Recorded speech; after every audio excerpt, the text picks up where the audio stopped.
तो स्वागत है आप सभी का हमारे जीके जीएस की स्पेशल सीरीज में, जहां आपको बताए जाते हैं प्रीवियस ईयर क्वेश्चंस के मोस्ट इंपॉर्टेंट क्वेश्चंस को एमसीक्यू फॉर्मेट में, ताकि आपके जितने भी इंपॉर्टेंट एग्जाम्स हैं जैसे एसएससी हुआ, रेलवे हुआ, नीट हुआ, इससे रिलेटेड बहुत सारे आपके कई सारे एग्जाम्स आते हैं। जैसे अभी आपके ग्रुप डी के एग्जाम्स आने वाले हैं, आपके पिट के एग्जाम्स आने वाले हैं। कई लोगों ने लेखपाल एग्जाम में हमारे मैटर्स को लेकर के बहुत ही अच्छी खासी अचीवमेंट हासिल की। तो ये सब कुछ आपको बताता है कि आप बस पढ़ाई करें और मेहनत करें, आपको किसी भी तरीके से संसाधनों की कमी नहीं होने वाली है, क्योंकि बहुत कुछ जुटा करके आपके लिए हम लेकर के यहाँ पे आते हैं।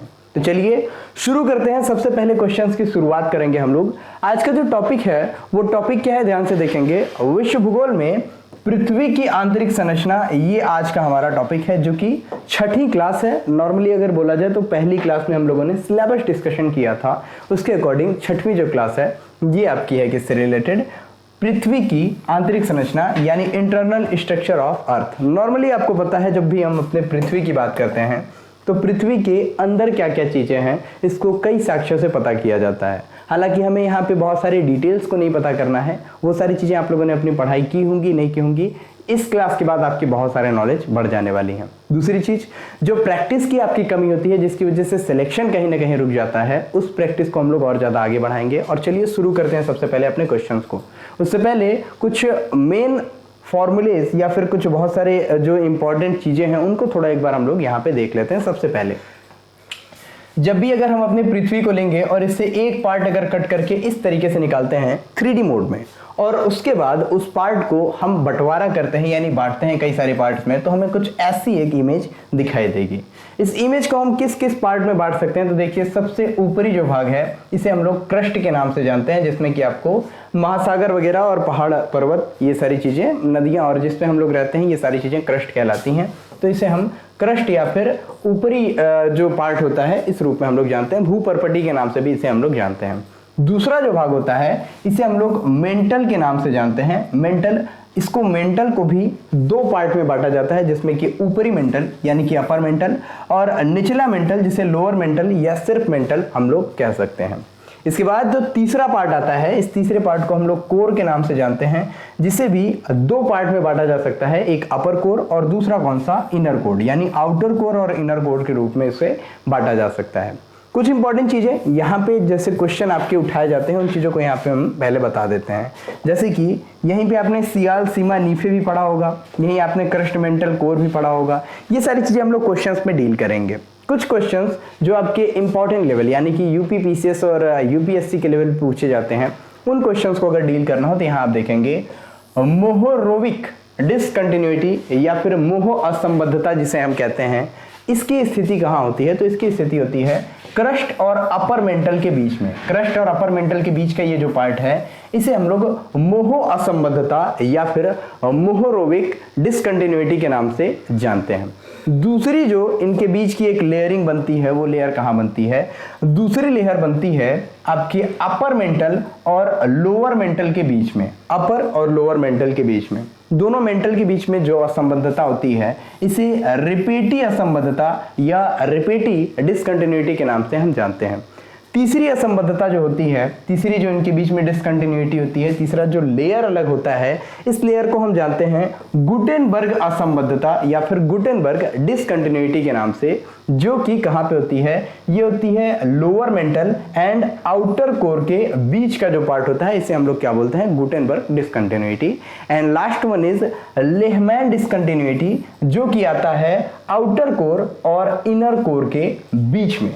अब इतनी सारी चीजें तो आप लोगों ने देख लिया, ये एक ही बार मैं आपको बताने वाला हूं ताकि आप लोग बहुत सारी चीजों को क्लियर कर लें। यहीं पे एक और मोस्ट इंपॉर्टेंट आ जाता है जिसे हम लोग कोनरॉड असंबद्धता कहते हैं या फिर कोनरॉड डिसकंटिन्यूटी कहते हैं, जो कि क्या है, अपर और लोअर क्रस्ट के बीच में रहता है। अगर हम क्रस्ट को भी दो पार्ट में बांटें तो क्रस्ट भी हमारा दो पार्ट में बटेगा, और उन दोनों पार्ट्स के बीच में जो डिसकंटिन्यूटी होती है, जो असंबद्धता होती है, इसे हम लोग कोनरॉड असंबद्धता के नाम से जानते हैं, ये कोनरॉड डिसकंटिन्यूटी के नाम से जानते हैं। ये इमेज मोस्ट इंपॉर्टेंट है, इसको जरूर आप देखें। अब देखते हैं ये क्वेश्चंस आते कैसे हैं। सबसे पहले तो हम प्रीवियस ईयर क्वेश्चंस को यहाँ पे डील करेंगे। जैसे कि यहाँ आपको कुछ क्वेश्चंस दिखाई दिए जा रहे हैं जो कि बहुत सारे एग्जामिनेशंस का पार्ट अभी तक बन चुके हैं। तो चलिए पहले देख लेते हैं ये कौन कौन से क्वेश्चंस हैं जो अभी तक एग्जामिनेशन का पार्ट बन चुके हैं भाई। सबसे पहले आपको एक क्वेश्चन दिखाई देगा, जिस क्वेश्चन को आप यहाँ पे देख सकते हैं, इसको मैंने जूम कर दिया है। ये क्वेश्चन एसएससी सीजीएल 2017 में पूछा गया क्वेश्चन है, जिसमें नॉर्मली आपसे पूछा गया था कि पृथ्वी की सतह की सबसे ऊपरी परत को क्या कहा जाता है। अब देखिएगा, यहां से हम लोग एसएससी के लेवल से स्टार्ट करेंगे या फिर लोअर ग्रुप डी के लेवल से स्टार्ट करेंगे और यूपीएससी के लेवल तक जाएंगे। कौन कौन से क्वेश्चन बन सकते हैं।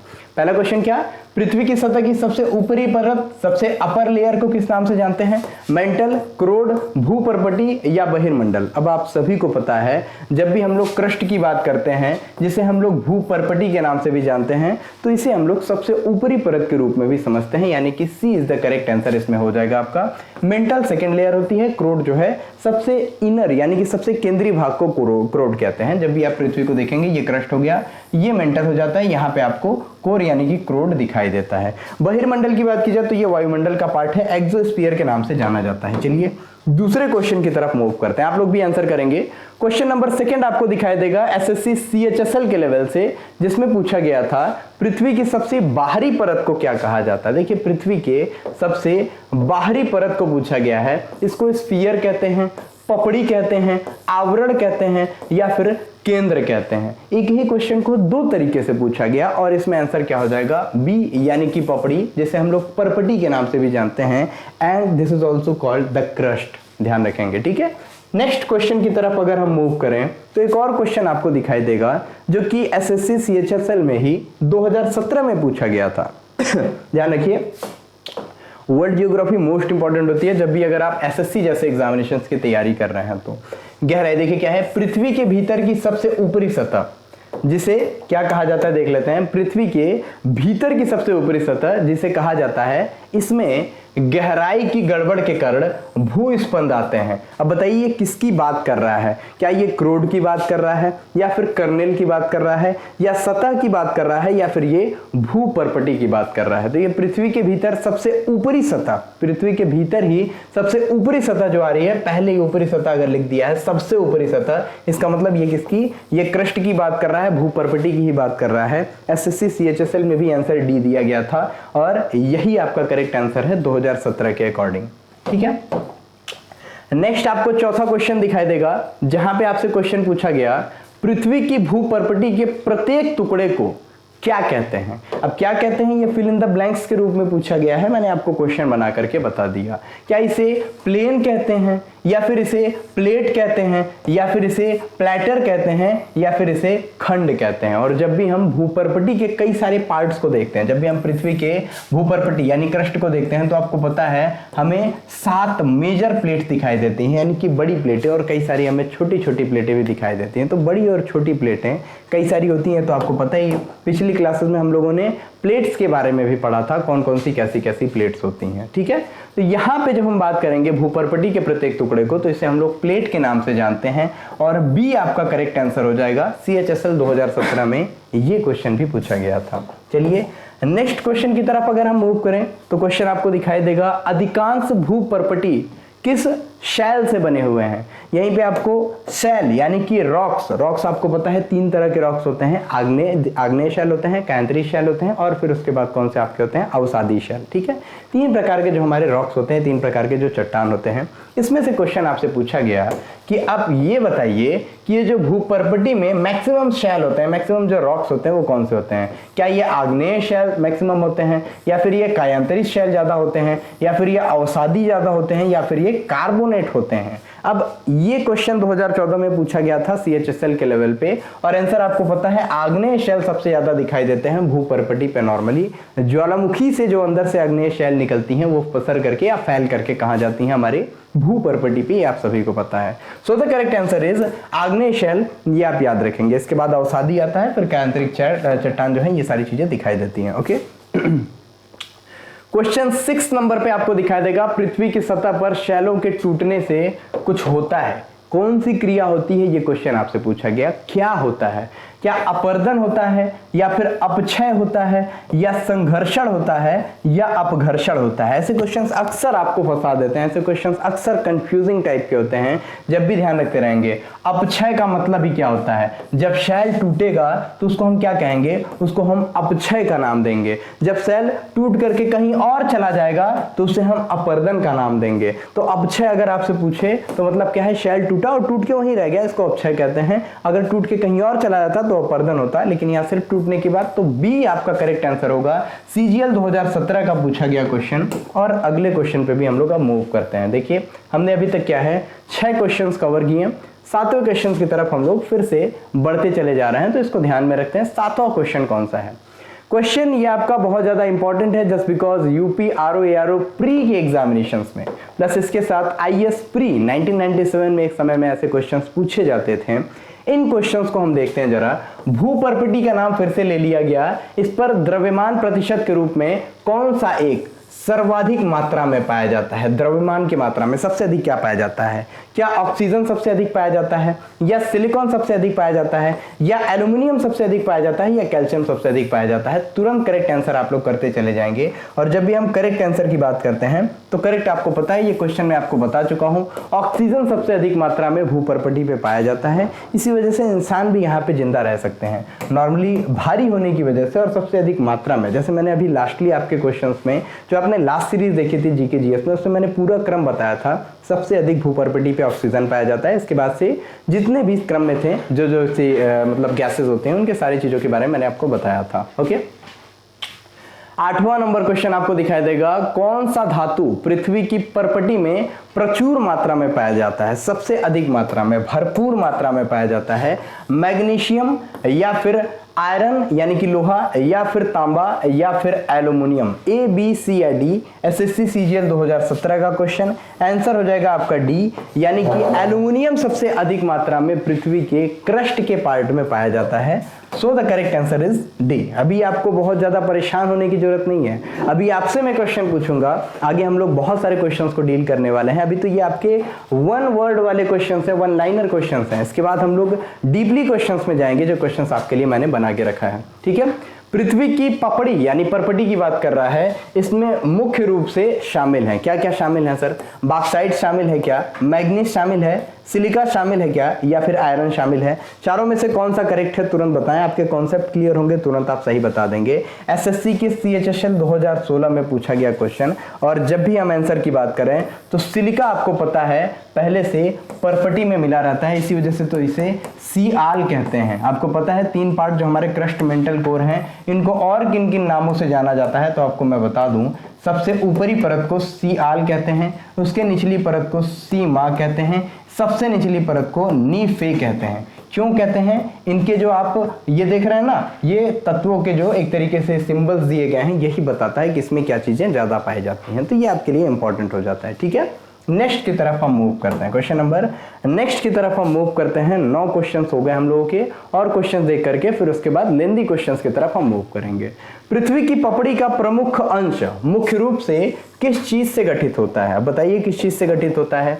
ऑक्सीजन और आयरन से गठित होता है क्या? किसकी बात? पपड़ी यानी परपटी की बात कर रहा है। या फिर ऑक्सीजन और सिलिकॉन से होते हैं क्या? या फिर सिलिकॉन और आयरन से होते हैं क्या? या फिर सिलिकॉन और एल्यूमिनियम से होते हैं? सीएचएसएल में 2016 में पूछा गया क्वेश्चन, और आंसर मैंने आपको सबसे पहले ही बता दिया था, सीआल अगर आपको याद हो, और उसके बाद ऑक्सीजन सबसे अधिक मात्रा में पाया जाता है, ये अगर आपको याद हो तो तुरंत आप आंसर कर देंगे यहाँ पे कि ऑक्सीजन और सिलिकॉन ये दोनों मिलकर के प्रमुख अंश के रूप में बनाते हैं पृथ्वी की परपटी यानी कि भूपर्पटी को। बड़ी आसानी से आंसर कर सकते थे आप लोग। ठीक है, क्वेश्चन नंबर 11 है, पृथ्वी की पपड़ी में सबसे ज्यादा पाया जाने वाला धातु कौन सा है? परपटी में सबसे ज्यादा क्या पाया जाएगा भाई? जब धातु की बात की जाएगी तो धातु तो आपका एल्यूमिनियम ही होगा, क्योंकि हमने क्या बोला था? सीआल, CSI सिलिका, AL एल्यूमिनियम, और aluminium is the correct answer हो जाएगा आपका। सीआल जो ही नाम आप याद रखेंगे तुरंत आपका नाम करेक्ट हो जाएगा। सी इज द करेक्ट आंसर। इसको कोई भी रोक रुकावट की जरूरत नहीं, तुरंत आप आंसर कर सकते हैं। सीजीएल आपके 2016 के क्वेश्चंस में पूछा गया क्वेश्चन। ठीक है, पृथ्वी का सर्वाधिक आयतन और द्रव्यमान कहाँ पाया जाता है, अब आप बताएं।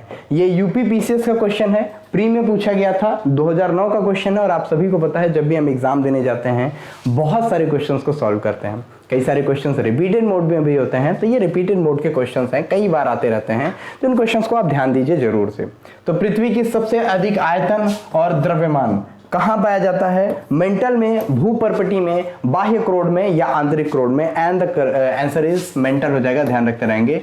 सबसे अधिक जो आयतन और सबसे अधिक द्रव्यमान जो पाया जाता है हमारे मेंटल में पाया जाता है। ये आप इस तरीके से देख सकते हैं, पूरी मैंने स्ट्रक्चर भी आपको स्टार्टिंग में दिखाया था। मेंटल सबसे अधिक कंटेन करता है मास और वॉल्यूम को, यानी कि द्रव्यमान और आयतन को। ये आप चीजों को याद रखेंगे जो आपके लिए मोस्ट इंपॉर्टेंट है। सबसे कम कौन सा रखता है, तो सबसे कम क्षेत्र जो घेरता है ये हमारा क्रस्ट होता है, ऊपरी क्रस्ट, जिसे हम परपड़ी यानी कि पपड़ी के रूप में, परपटी के रूप में जानते हैं। ठीक है, तो यहाँ जो प्रीवियस ईयर क्वेश्चंस का आपने सिलसिला देखा ये अभी खत्म नहीं हुआ है, इसके बाद हम लोग और आगे चलेंगे। अब हम लोग थोड़े लेंदी क्वेश्चंस की तरफ डील करेंगे, जो क्वेश्चंस आपके इस क्लास के लिए मेन थीम के रूप में बनकर के सामने आया है।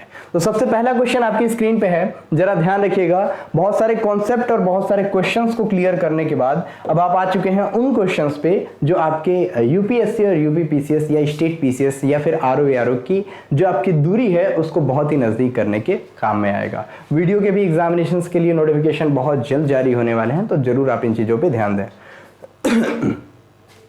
क्वेश्चन है, निम्नलिखित में से कौन सा एक स्थल मंडल का वर्णन करता है। अब बताइए, स्थल मंडल के वर्णन की बात कर रहे हैं। एक्चुअली स्थल मंडल कहते किसको हैं ये पूछा जा रहा है। ऊपरी और निम्न प्रवार, प्रवार का मतलब मेंटल होता है, ध्यान रखते रहेगा। ऊपरी और निम्न प्रवार, यहीं पे मैं इमेज बना करके आपके दिमाग में बताता रहूं कि आपके दिमाग में क्या बन रहा होगा जब ये सारी चीजें आ रही होंगी, तो ठीक है। तो सबसे पहले ऊपरी और निचले प्रवार की बात कर रहा है, यानी कि जो मेंटल है ये दो पार्ट में बटा होता है, एक ऊपर वाला एक नीचे वाला, जो कि मैंने स्टार्टिंग में आपको बताया था। दूसरा बताता है आपको पपड़ी यानी कि परपटी और ऊपरी प्रवार, यानी कि ये जो आपका ऊपर वाला परपटी है, परपटी और फिर ये ऊपरी प्रवार, इन दोनों एरियाज को लेकर के बता रहा है ये बी वाला पोर्शन। ठीक है, ए पोर्शन इसको कुछ एक तरीके से कह रहा था। ठीक है, और तीसरा बताता है परपटी और क्रोड के बारे में। परपटी यानी भूपर्पटी और फिर क्रोड पूरा ले लो, क्या ये कहलाता है क्या स्थल मंडल, या फिर प्रावार और कोड, प्रावार का मतलब मेंटल होता है, मेंटल और कोर को बोलते हैं क्या स्थल मंडल। अब ये आपके दिमाग में पूरी चीजें बिल्ड हो गई। एक ऑप्शन कह रहा है ये है क्या, एक ऑप्शन कह रहा है पूरा जो एरिया है वो है क्या, एक ऑप्शन कहता है कि ये ऊपरी वाला और जो दोनों क्षेत्र है ये मिला के होता है क्या, एक ऑप्शन कहता है कि ये दोनों है क्या। बस आपके दिमाग में इमेज बना, इमेज ही आपका बता देगा। परपटी और ऊपरी प्रवार यानी कि भूपर्पटी की जब हम बात करते हैं, यानी जब हम सबसे ऊपरी क्षेत्र की बात करेंगे, जैसे इसको हम लोग इस तरीके से बता सकते हैं। जब भी हम लोग इसमें इस तरीके से देखेंगे ऊपरी क्षेत्र को, ऊपरी क्षेत्र कौन सा, ऊपरी यानी कि ये जो हमारा ऊपर का परपटी दिखाई दे रहा है और परपटी के जस्ट बाद ऊपरी मेंटल जो आपको दिखाई दे रहा है, ये ऊपरी मेंटल और इन दोनों क्षेत्रों को मिला करके हम बताते हैं कि ये क्या है, हमारा स्थल मंडल है। सो करेक्ट आंसर इज आपका हो जाएगा बी, जिसको आप डिस्क्रिप्शन में भी देख सकते हैं। क्रस्ट और अपर मेंटल इन दोनों को मिला करके हम कहते हैं कि ये हमारा स्थल मंडल है। इसकी ऊंचाई महाद्वीपों और महासागरों में अलग अलग होती है। और अगर बात करें भूकंप की, तो भूकंप भी इसी मंडल में आते हैं। आपसे क्वेश्चन अक्सर पूछता है कि भूकंप किस मंडल में आते हैं, कई चीजों को मिला करके।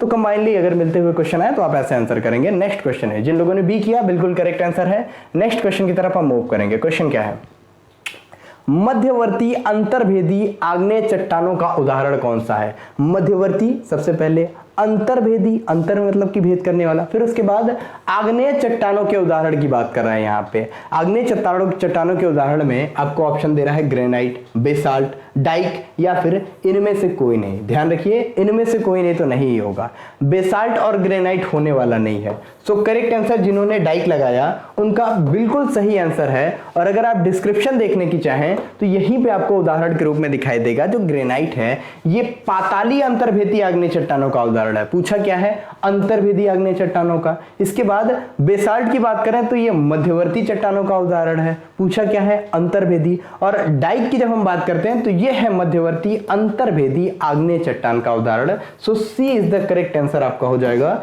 इस लेवल तक अगर आपने पढ़ाई की है तो बड़ी आसानी से आप लोग क्लियर कर लेंगे अपने एग्जामिनेशंस को। ओके, नेक्स्ट क्वेश्चन आपसे पूछा जाता है कि कौन स्थल मंडल का वर्णन करता है। देखिए रिपीटेड क्वेश्चन, रिपीटेड क्वेश्चन क्यों, अभी मैंने आपको पढ़ाया था इस वजह से कह रहा हूं। ऊपरी और निचला मेंटल, भूपर्पटी और ऊपरी मेंटल, भूपर्पटी और क्रोड या फिर मेंटल और क्रोड? और इसका आंसर मैं नहीं बताने वाला, आप लोग बड़ी आसानी से आंसर कर सकते हैं, ए बी सी या डी। अभी अभी मैंने इसको क्लियर किया कि जो भूपर्पटी और ऊपरी मेंटल होते हैं, इन दोनों को कंबाइनली हम क्या बोलते हैं? इन दोनों को कंबाइनली हम बोलते हैं स्थलमंडल। So correct answer is B. जितने लोगों ने लगाया वो बिल्कुल सही आंसर है। और यहीं पे अगर आप और सारे असंबद्धता या फिर डिसकंटिन्यूटी की बात करेंगे तो ये सारी चीजें आपको मैंने स्टार्टिंग में बता दिया था। नेक्स्ट क्वेश्चन की तरफ चलें। अगर जिसको पढ़ना हो स्क्रीनशॉट लेकर के पढ़ सकता है, वीडियो को रोक के पढ़ सकता है, पीडीएफ में पढ़ सकता है, जैसे चाहे वैसे आप इसको पढ़ सकते हैं। चलिए थोड़े और बड़े क्वेश्चंस की तरफ डील करते हैं। ज्वालामुखी विस्फोट के कारण वायुमंडल में बहुत सारी गैसेस निकलती हैं। कैसे होता है ज्वालामुखी विस्फोट? नीचे से प्लेट्स अगर किसी भी तरीके से कमजोर पड़ती हैं तो वहां से ज्वालामुखी का विस्फोट होता है और अंदर से जो मैग्मा होता है, मैग्मा बाहर आते ही लावा के नाम से जाना जाता है और ये आकर के पूरा विस्फोट करता है और इस तरीके से जो पृथ्वी है, प्लेटें उड़ जाती हैं, इस वजह से पृथ्वी की सतह भी उड़ जाती है। ये तो आपको पता है। लेकिन इसमें कुछ गैसेस भी निकलती हैं, कुछ गैसेस भी निकलती हैं। क्वेश्चन है ये कौन सी गैसेस हैं जो निकलती हैं? अब आपको गेस करना है कौन कौन सा। पहला ऑप्शन कह रहा है कार्बन डाइऑक्साइड निकलता है क्या? ये तो बिल्कुल पूरी तरीके से ऑथेंटिक है, कार्बन डाइऑक्साइड तो निकलता ही है। सल्फर डाइऑक्साइड भी निकलता होगा, हाँ भाई कार्बन डाइऑक्साइड है, सल्फर डाइऑक्साइड भी निकलता होगा। हाइड्रोजन सल्फाइड निकलता है क्या? आप बताएंगे। मीथेन, ये तो एकदम 100% सत्य है कि मीथेन तो निकलता ही निकलता है, लेकिन नाइट्रोजन नहीं निकलता है, ये ध्यान में रखते रहेंगे। पांचवा तो कतई नहीं निकलता है नाइट्रोजन, ज्वालामुखी उद्गार में नाइट्रोजन नहीं निकलता है। लिख करके छाप करके ले लीजिए, ठीक है। तो पांचवा जिसमें ना हो उसी को लगाना है। पांचवा किसमें है? डी में है, तो पांचवा तो होगा ही नहीं, पहली देख लीजिए। 1, 2 और 3 कह रहा है, चौथा कह रहा है मीथेन नहीं है, मीथेन नहीं है, तो ऐसा कैसे हो सकता है? ये भी गलत। बी में कह रहा है कि दूसरा नहीं है, दूसरे पे क्या है भाई? सल्फर डाइऑक्साइड, तो ये भी गलत। तीसरा बता रहा है कि 1, 2, 3 और 4 सभी सही है, इसका मतलब सी इज द करेक्ट आंसर। यानी कि carbon dioxide, sulphur dioxide, hydrogen sulphide और मीथेन, ये 4 गैसें वायुमंडल में निकलती हैं जब भी ज्वालामुखी विस्फोट होता है। It means the C is the correct answer. ये आप ध्यान में रखते रहेंगे। यहाँ पे आपको डिस्क्रिप्शन दिख जाएगा जिसको हम लोगों ने थोड़ी सी करेक्ट तरीके से समझाने की कोशिश की है। जैसे आप देखेंगे अन्य गैस, देखिए जलवाष्प तो सबसे अधिक निकलता है। सबसे अधिक हिस्सा किसका? जलवाष्प का होता है, यानी कि जो हमारी वाटर वेपर होती है सबसे अधिक निकलता है। लेकिन इसके अलावा क्या क्या निकलता है? इसके अलावा कार्बन डाइऑक्साइड जिसको हम लोग CO2 के नाम से जानते हैं, सल्फर डाइऑक्साइड जिसे हम लोग SO2 के नाम से जानते हैं, हाइड्रोक्लोरिक एसिड HCl के नाम से जानते हैं, एंड मेनी मोर। यहाँ पे आपको दिखाई देगा मीथेन वगैरह, NH3 वगैरह, बहुत सारी चीजें दिखाई देंगी। सब कुछ इसको रिलेट करेंगे, CH4 वगैरह सब कुछ रिलेट करेंगे। जो कुछ पढ़ना है सब कुछ पढ़ लेंगे। ऐसे बहुत सारे क्वेश्चन आपको रिलेट करके पूछे जा सकते हैं। ओके, क्वेश्चन नेक्स्ट पूछता है आपसे क्या? भौतिक भूगोल के संदर्भ में, भौतिक भूगोल की बात कर रहा है, ध्यान रखिए, भौतिक भूगोल के संदर्भ में भू संतुलन का सिद्धांत किसे निरूपित करता है? भू संतुलन यानी जमीन के संतुलन की बात पूछा जा रहा है। अब क्वेश्चन में से एक ऑप्शन दिया, किसी रेखा चित्र या मानचित्र पर समान प्रवणता का मतलब झुकाव होता है, देखिए यहाँ झुकाव भी लिख दिया गया है, वाले बिंदुओं को जोड़ने वाली रेखा, इसको कहते हैं क्या भू संतुलन? कतई नहीं। भूपर्पटी के विभिन्न हिस्सों के बीच विद्यमान समयावस्था, अब ये होता है नहीं, आप बताएंगे। एक प्रकार की पर्वत निर्माण की प्रक्रिया, ये तो मैंने आज तक नहीं पढ़ा, पर्वत निर्माण की कोई प्रक्रिया को भू संतुलन कहें। मानचित्र पर ऐसे बिंदुओं को मिलाने वाली रेखा जहां एक निश्चित समय में होने वाली वर्षा की मात्रा एक समान हो, कतई नहीं। एकदम डायरेक्ट गलत ऑप्शंस दिए गए थे। B is the correct answer. भूपर्पटी के विभिन्न हिस्सों के बीच जो विद्यमान होती है साम्यावस्था, इसे हम भू संतुलन के रूप में जानते हैं। बहुत सारे हमारे भूपर्पटी भी कई सारे एरियाज जो फैले रहते हैं, इसी को साम्यावस्था के रूप में। It means the B is the correct answer. ये ध्यान रखेंगे आप लोग। यहाँ पे आपको बताया गया है कि इसमें स्थल मंडल के सभी बड़े हिस्सों के बीच में संतुलन को प्रदर्शित करता है, जो भी आइसोस्टेसी के नाम से जिसे हम जानते हैं, संतुलन की दशा वगैरह कहते हैं। और इसमें ये जो निचली सतह एस्थेनोफियर के नाम से जो जानी जाती है और ऊपरी आवरण का एक हिस्सा, ये मिल करके जब एक तरीके से 110 किलोमीटर के नीचे जो पूरी एरियाज कवर अप होती हैं, तो इसे हम कहते हैं क्या? संतुलन की दशा कहते हैं, जिसे भू संतुलन के नाम से हम जानते हैं। ठीक है, बात की जाए कि इसका प्रयोग सबसे पहले किसने किया था, तो अमेरिका के एक भूगर्भवेत्ता थे डटन ने 1859 में इस चीज की खोज की थी। और इसके अलावा भू संतुलन की अवधारणा जो है, इसे प्लेट टेक्टोनिक्स थ्योरी, जिसे प्लेट विवर्तनिकी सिद्धांत के नाम से भी जाना जाते हैं, इसके भी डेवलपमेंट में बहुत ही अच्छी खासी और इंपॉर्टेंट रोल को प्ले किया था इसने। ओके, चलिए फिर नेक्स्ट क्वेश्चन आपके सामने। निम्नलिखित में किन्हें पृथ्वी की आंतरिक संरचना संगठन के अध्ययन के लिए उपयोग किया जाता है? पृथ्वी की जो आंतरिक संगठन हुई है अंदर में, यानी पृथ्वी के अंदर में जो सभी संगठन हुई है, इसके बारे में कह रहा है। इसके अध्ययन के लिए क्या उपयोग किया जाता है? गुरुत्वाकर्षण का प्रयोग किया जाता है क्या, या भूकंपीय गतिविधि का, या चुंबकीय क्षेत्र का? तीनों में से क्या प्रयोग किया जाता है ये बताइए। देखिए ऑप्शन ए बताता है केवल एक, ऑप्शन कहता है 1 और 3, सी कहता है 2 और 3, और डी कहता है 1, 2 और 3 सभी सही है। और करेक्ट आंसर बताया जाए तो गुरुत्वाकर्षण, भूकंपीय गतिविधि और चुंबकीय क्षेत्र, तीनों चीजों की स्टडी के बाद हम पृथ्वी की आंतरिक संरचना और संगठन का एग्जैक्टली डिक्लेरिफिकेशन कर सकते हैं। It means D is the correct answer. A, B और सी जो भी सारी चीजें आपको 1, 2 और 3 दी गई हैं सभी आपके करेक्ट हैं। ऑल आंसर्स आर करेक्ट, ये ध्यान में रखेंगे। नेक्स्ट क्वेश्चन की तरफ हम मूव करें। कौन सी तरंगे पृथ्वी के अंतरम यानी अंदर जो चीजें हैं इसके विषय में जानकारी दे सकती हैं? अब बताइए, लव तरंगे, रेले तरंगे, एस तरंगे या बी तरंगे? आपको सबसे पहले ऑप्शन देखने की भी जरूरत नहीं। अच्छा ऑप्शन देख लो, 1, 2 और 4, 3 और 4, 2, 3 और 4, या 1, 2, 3 और 4। ऑप्शंस देखने के बाद अब चलिए कुछ बातें कर लेते हैं यहाँ पे। सबसे पहले जब हम बात कर रहे हैं पृथ्वी के अंतरतम के विषय में, तो अंतरतम में आपको जब एस तरंगे और पी तरंगे पढ़ाई गई थी भूकंप के बारे में, तो आपने पढ़ा था क्या, ये नीचे से आती है सतह तक जाती है। ठीक है, नीचे से आती है सतह तक जाती है, और यही बता पाएगी ना, सतह तक जाएगी जो नीचे से, वही तो अंतरतम व्यवस्था के बारे में बता पाएगी। जो चीजें सतह पर ही रह जाती हैं जैसे लव तरंगे और रेले तरंगे, ये कहां से बता पाएंगे कि अंदर क्या है? ठीक है, जो घर के अंदर गया ही नहीं वो कैसे बताएगा कि घर के अंदर सामान कहां रखा हुआ है? इट मींस लव तरंगे और रेले तरंगे तो होने वाली नहीं है। 3 और 4 अगर कहीं ऑप्शन में आपको दिखाई दे तो वो हो जाएगा आपका correct answer. B is the correct answer. आप देख सकते हैं यहाँ पे कौन सा है। एस और पी तरंगे पृथ्वी के अंतरतम के विषय में जानकारी देती हैं। लव और रेले तरंगे धरातलीय तरंगे हैं, इस वजह से ये उन सारी चीजों के बारे में कोई भी डिस्क्रिप्शन नहीं देंगी। It means C is the correct answer. ये आप ध्यान में रखेंगे। ठीक है, ये आपको देखना भी पड़ेगा, ये मैं टिक कर दे रहा हूं। क्लास को देखेंगे आप लोग, पीडीएफ को देखेंगे, आराम से मॉडिफाई कर लेंगे। ठीक है, नेक्स्ट क्वेश्चन है, अवसादी और रूपांतरित सेलों के संदर्भ में कुछ कथन दिए गए हैं, इन कथनों पे थोड़ा विचार करना है हमें। चलिए विचार करते हैं।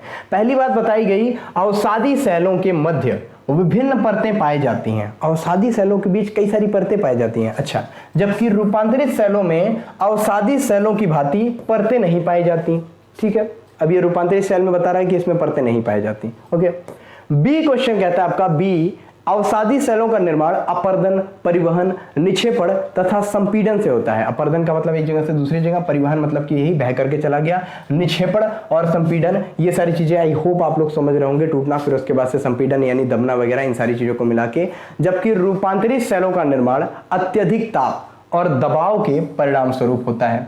अब फिर सी को देखें, अवसादी सेलों में जीवों के अवशेष नहीं पाए जाते हैं, जबकि कायांतरित चट्टानों में जीवों के अवशेष पाए जाते हैं। क्वेश्चन पूछा है कौन सा नहीं सही है। ठीक है, और चौथा ऑप्शन आपको दे रहा है कि अवसादी सेलों के प्रमुख उदाहरण चूना पत्थर, बलुआ पत्थर, जबकि ग्रेफाइट व नीस रूपांतरित चट्टानों के उदाहरण आपको दिखाई देते हैं। ए, बी, सी या डी थोड़ा टाइम लेकर के, वीडियो को रोक करके, अपने दिमाग को प्रयोग करके आप लोग आंसर करने की कोशिश करेंगे।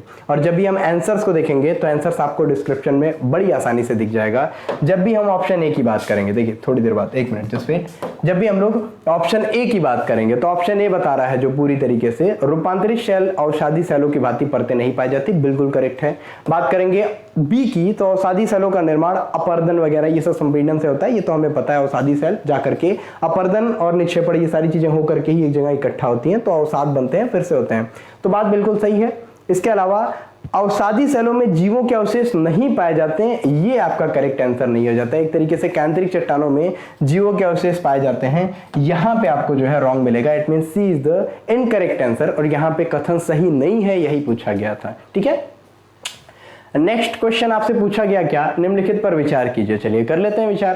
क्वेश्चन पूछा गया, जो मैंने स्टार्टिंग में आपको फिगर दिखाया था, अगर उसकी स्क्रीनशॉट आपके पास हो तो बड़ी आसानी से आप इसका आंसर कर लोगे।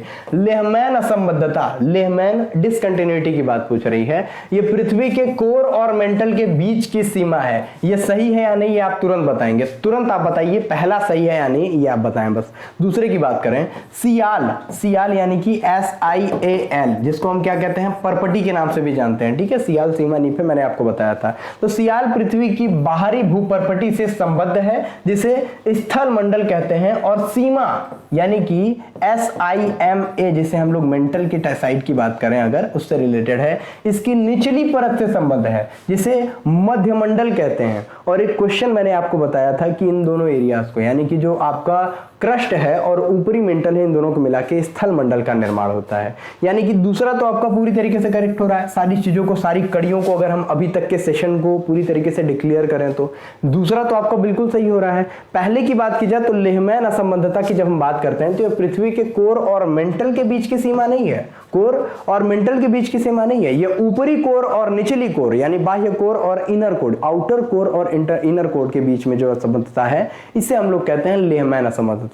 यानी कि ओनली सेकेंड जो स्टेटमेंट है ये आपका करेक्ट है, B is the correct answer आपका हो जाएगा। बाकी सारे स्टेटमेंट, सारे क्या है मतलब एक और है, तो पहला वाला आपका गलत हो जाएगा, दूसरा आपका करेक्ट हो जाएगा। ठीक है, इस तरीके से आज की सेशन जो है पूरी तरीके से कंप्लीट होती है। जितने क्वेश्चंस को हम लोगों ने डील किया जरूर फिर से देखें और अपने दोस्तों में भी शेयर करें, और जो क्वेश्चंस आपको दिए जाते हैं होमवर्क में प्लीज उसका रिप्लाई कमेंट सेक्शन में करना ना भूलें। आज के लिए इतना रखते हैं, तब तक के लिए जुड़े रहिए परीक्षा मंथन के साथ। और इसी के साथ आपके लिए एक इन्फॉर्मेशन, जो करंट अफेयर्स के डेली वीडियोज आते हैं इसको जरूर देखें, और इसी के साथ हमारे टेस्ट में अपीयर होना ना भूलें। जय हिंद, भारत माता की जय।